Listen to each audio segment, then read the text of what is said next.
नमस्ते बच्चों।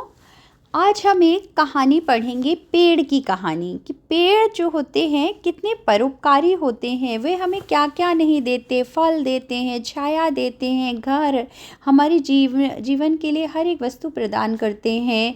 सबसे बड़ी बात, वो हमें ऑक्सीजन देते हैं और बदले में इनसे हमसे कुछ लेते भी नहीं हैं। पेड़ों के महत्व को उजागर करती हुई यह कहानी है। हमें दूसरों की सहायता करने की भी सीख इससे मिलती है। और यह पाठ मैंने लिया है हिंदी की मणि मेखला नामक पुस्तक और कक्षा 5 से। तो चलिए हम पढ़ते हैं पेड़ की बहुत ही भावनात्मक और परोपकारी कहानी। एक पेड़ था।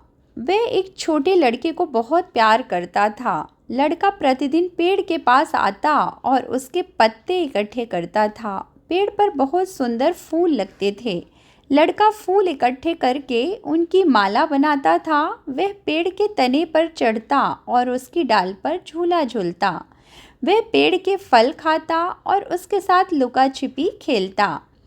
जब थक जाता तो उसी की छाया में सो जाता। लड़का भी पेड़ से बहुत प्यार करता था। पेड़ बहुत खुश था।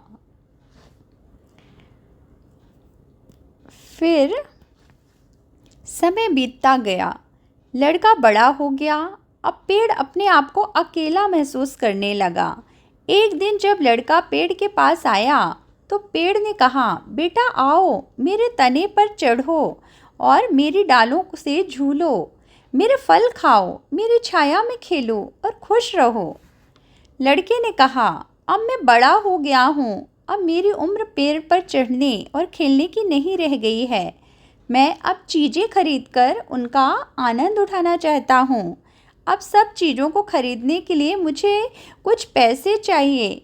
क्या तुम पैसे दे सकते हो?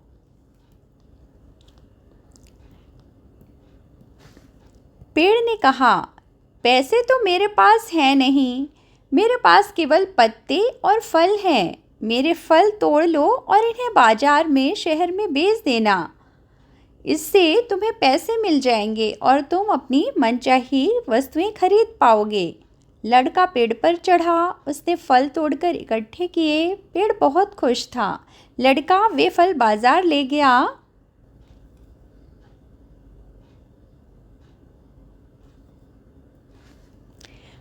फिर वह लड़का बहुत दिनों तक नहीं आया।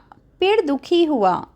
एक दिन जब लड़का वापस आया तो पेड़ खुशी से हिलते हुए कहने लगा, आओ, मेरे तने पर चढ़ो, मेरी डालों से झूलो और खुश रहो। लड़के ने कहा, अब मुझे पेड़ों पर चढ़ने की फुर्सत नहीं है। मैं युवा हो चुका हूँ। मुझे एक घर की ज़रूरत है जिससे मैं सुरक्षित रह सकूँ। मुझे अब पत्नी और बच्चे चाहिए और उनके लिए घर चाहिए। क्या तुम मुझे एक घर दे सकते हो? पेड़ ने कहा, मेरे पास घर तो नहीं है। पेड़ ने कहा, यह जंगल ही मेरा घर है, पर तुम चाहो तो मेरी शाखाएं काटकर उनसे घर बना लो। मुझे इससे प्रसन्नता होगी। तब लड़के ने पेड़ की शाखाएं काटी और उन्हें ले गया और अपना घर बनाने लगा। इधर पेड़ अब भी बहुत खुश था। कितने ही दिन बीत गए। पेड़ प्रतिदिन लड़के की राह देखता। जब वह आया तब पेड़ इतना खुश हुआ कि कुछ देर तक उसने उससे बोलते ही नहीं बना। फिर आओ बेटा, पेड़ फुसफुसाया, कुछ दिनों में आए हो, बहुत दिनों में आए हो। पेड़ ने कहा, आओ बेटा। और पेड़ ऐसे कुछ फुसफुसा के, मतलब विस्परिंग करके प्यार से बोला, बहुत दिनों में आए हो, आओ खेलो। मैं बहुत दुखी हूँ और मेरी उम्र अब खेलने की नहीं रह गई है। मुझे एक नाव चाहिए जो मुझे 7 समुंदर पार ले जाए। क्या तुम मुझे एक नाव दे सकते हो? युवक ने ऐसा कहा। मेरा तना काट कर तुम एक नाव बना लो। पेड़ ने ऐसा उपाय सुझाया। तब तुम समुद्र पार कर सकते हो और खुश रह सकते हो। तब लड़के ने पेड़ का तना काटा। तना मतलब उसकी जो ट्विग्स या ब्रांचेस हैं, और उसकी नाव बनाकर समुद्र पार गया। पेड़ अब भी बहुत खुश था। नहीं नहीं, वास्तव में पेड़ खुश नहीं था। अब वह पेड़ ही नहीं था, एक ठूंठ था। ठूंठ मतलब जिसके ऊपर कोई भी पत्ते फूल आदि ना खिलते हों, एक सूखा हुआ कटा हुआ पेड़, ठूंठ। बहुत सालों बाद लड़का फिर पेड़ के पास आया। अब वह वृद्ध हो चुका था। वृद्ध मतलब बूढ़ा, ओल्ड हो चुका था। क्षमा करना बेटा, अब मेरे पास तुम्हें देने के लिए कुछ भी नहीं बचा है। अब तो मुझ पर कोई फल भी नहीं लगता, पेड़ ने कहा। मेरे दांत इतने कमज़ोर हैं कि मैं उनसे फल चबा ही नहीं सकता, वृद्ध ने कहा। मेरी शाखाएं भी अब नहीं रही जिन पर तुम झूल सको। मैं बहुत बूढ़ा हो गया हूँ, इसलिए शाखाओं पर झूल नहीं सकता, उसने कहा, वृद्ध ने कहा। मेरा तना भी पूरा नहीं रहा जिससे तुम चढ़ सको, पेड़ ने कहा। मैं बहुत थका हूँ, तने पर चढ़ने की ताकत मुझ में नहीं है, वृद्ध बोला। मैं तुम्हें कुछ देना चाहता था, परंतु अब मेरे पास कुछ भी शेष नहीं है। हाँ, बस यही कटा तना ही बचा है, मुझे क्षमा करना।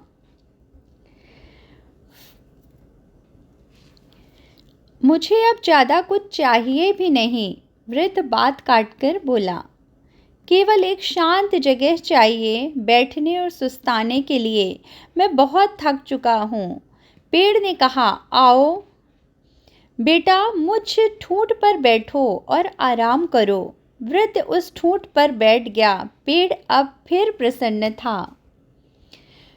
तो बच्चों, ये कहानी जो है ना पेड़ की है कि पेड़ हमें कितना कुछ देते हैं, कितने परोपकारी होते हैं और हमसे बदले में कुछ लेते भी नहीं। लेकिन हम इंसान कितने स्वार्थी हैं कि हम पेड़ को अपने स्वार्थ के लिए प्रतिदिन काटते ही जाते हैं, उसका उपयोग करते ही जाते हैं।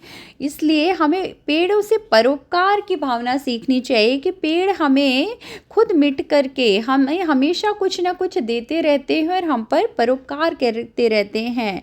तो आप खुद ही सोचिए कि पेड़ों से हमें क्या क्या मिलता है। तो आप इस पाठ को पढ़कर एक कम से कम परोपकार की भावना जरूर सीखिएगा। हम फिर मिलेंगे नेक्स्ट वीडियो में। Take care, bye bye.